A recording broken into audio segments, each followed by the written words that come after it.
في الأولى والآخرة عزائم مغفرتك والغنيمة من كل بر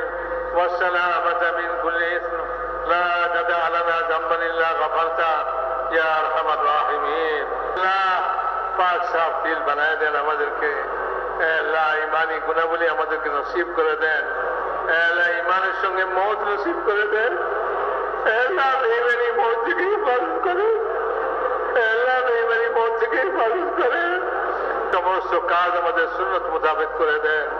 আল্লাহ সুন্নতের শখ এরকম নসিব করে দেন আল্লাহ যেরকম সাহাবায়ে কেরাম হুজুর সাল্লাল্লাহু আলাইহি ওয়াসাল্লামের সুন্নত তালাশ করতেন আখিরাত ফিকির আমাদের বানায় দেন আল্লাহ কবর আমাদের সুন্দর করে দেন কবরের আযাব থেকে হেফাজত করেন আল্লাহ কবরের আযাব থেকে হেফাজত করেন আল্লাহ কবরের নিকটবর্তী আল্লাহ কবরের নিকটবর্তী আল্লাহ দুশমনী শত্রুতা খতম করে দেন মারামারি হানাহানি ঝগড়া বিবাদ খতম করে দেন আল্লাহ ইখলাসের দৌলত নসিব করে দেন আল্লাহ আপনি আমাদের উপর রাজি হয়ে যান